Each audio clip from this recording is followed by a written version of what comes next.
I'm Andrew Ledford, and today we are going to be exploring the Change Challenge.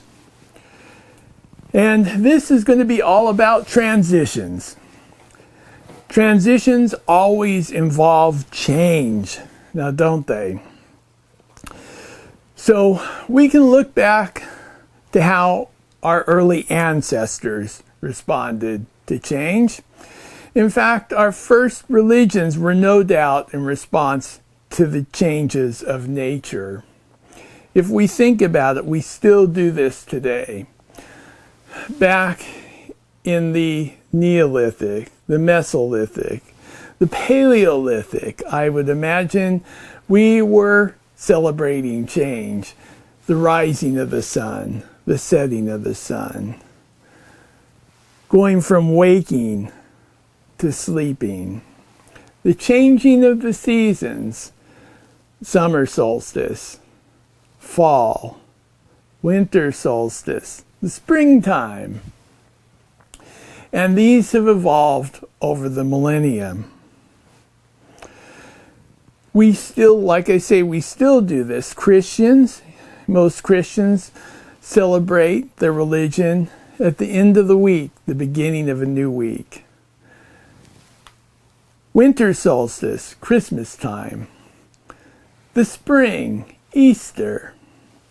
Some of us celebrate the summer solstice. And then we have a more secular holiday that used to be more religious, and that's the fall festivals.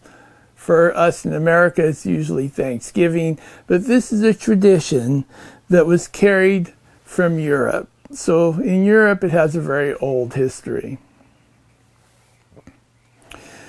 And the Change Challenge. There are several levels, or versions, I should say, of the Change Challenge. The first one is the personal version, and I imagine this will be the one that the most people want to go through. This is really us wanting to change our life narrative.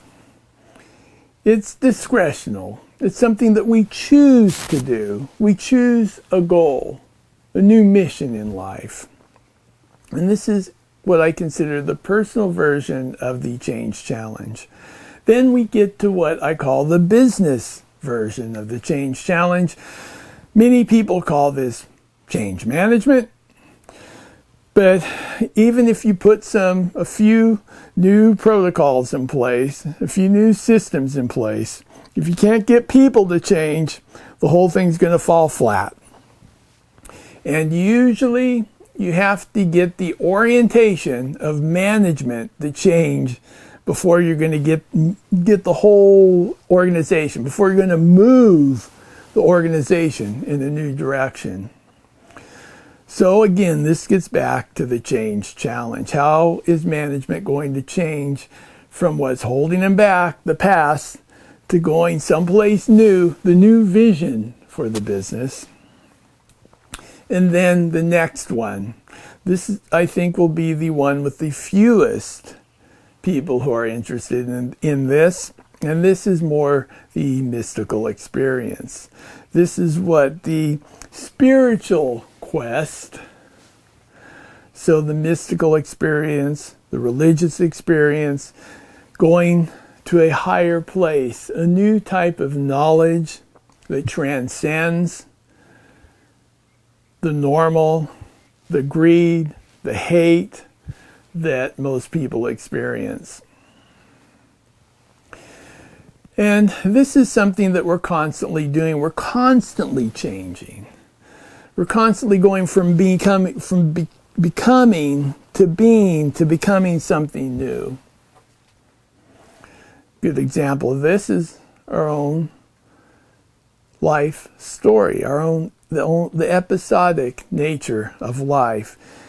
You become a young child, and then you start becoming an adolescent. You being an adolescent, you now have experience being a child and an adolescent, you start becoming a young adult. And this goes on through the life cycle. It's part of the human narrative. And it's part of the human experience. We all experience change. Sometimes it's change that we initiate. Sometimes it's change that finds us. But we all experience change. And it's the change challenge. One of the purposes is to help us transition through that change with the least amount of friction, the least amount of trouble, the least aversive nature to the whole change process, the least adversity. But how we transition through the change is going to determine our life narrative. Where we go, how do we handle things, what's our life story? Do we have a story that matches a fairy tale, a dream, a dreamscape? Perhaps there are some people that have that. Once we can identify those mismatches, we can start making some corrections and start moving in a more effective direction.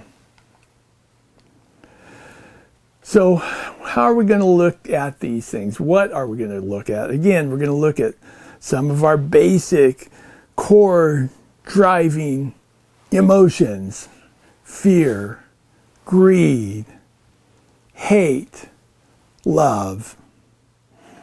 Those are some things that really drive human behavior. And where do we see those? Well, we see them in dreams, of course. I believe that our spiritual nature was probably first born from dreams. The nighttime visitations of the spirits. The strange conjurings of our minds while we're asleep. Even animals dream. So I imagine that people were dreaming, having a spiritual experience long before there was language, way before there was art, and certainly before there was writing. Dreams are the language of stories. And stories is how humans process information. But we don't only want to look at dreams and anecdotal solutions to our problems, to how we handle change. We also want to look for scientific evidence. So we're going to be looking at science. We're going to be looking at research to help support our claims to a theory of dream, of behavior change, of meeting the change challenge. So we are going to go from faith, which is important. It's important to have some faith, through myth. Myth is the forerunner of science, to science. Scientific proof, evidence, or at least some hint that what we believe, our faith, has some basis in reality. We're going to do this several different ways. One is we're going to be looking at species-specific behavior. And we've talked a little bit about this before. We want to look at the behavior of humans, human behavior, human ethology, if you will. We'll also be looking at the innate behavior of other animals, as well as the learned behavior. And then we also, in addition to all of this, want to look at cultural frames, cultural references, our cultural identity. And this is part of ethnology. So we're looking at two very different fields of study. Ethology, the study of innate behavior, animal behavior, and ethnology, the study of cultures. And why do we want to do this? Why is it so important? For the very survival of mankind. Because in order for us to evolve, in order for us to move forward another 1,000 years, 10,000 years, we are going to have to transcend the opposites, the us and them. Instead of thinking of those other guys as the enemy, trying to destroy that culture, trying to compete and totally annihilate another people, we're going to have to learn how to accept that, how to live together, how to bring everybody together as one human family. We need to do this so that we survive on Earth long enough that we can actually move off into space. I think that the future of mankind, and I'm not talking any time in the near future, but eventually is going to be in space. We have to be able to leave the Earth and move into the heavens. And if we cannot get along, if we're living in competition, can't overcome the conflict of wanting to harm our neighbors, we'll never get there. And even if we do, it will be total disaster. There's a lot of reasons for this conflict. We'll probably, but if we don't overcome our ability to want to harm others for personal gain, we're going to continue to develop weapons that can harm others. We need to stop that. Weapons of mass destruction. And there's also a biological element. If we can't come together and we move off into space, there could be big biological implications as well. So none of this is carved in stone. It's not carved in stone. It's not the commandments. It's not frozen in time. In fact, we have to avoid having the past hold it back, old hold fast. We have to avoid letting the past keep us from moving forward. These are ideas that constantly evolve as we learn new things about science, about how the world works, about how reality, new forms of reality, new realizations of reality. Our old ideas have to fade away, and the new knowledge has to take its place in a constant evolution of ideas.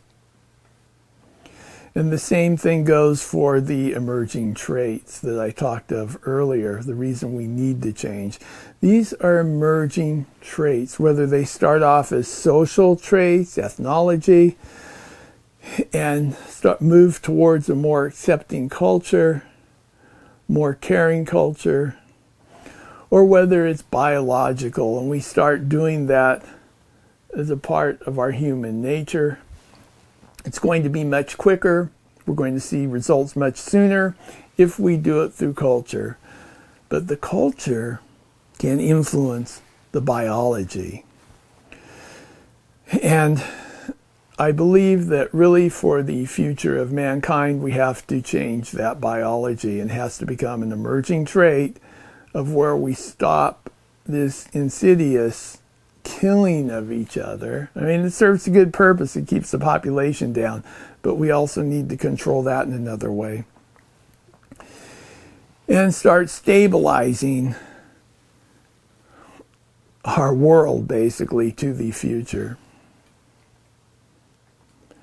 So that is going to do it for this little introduction to the Change Challenge.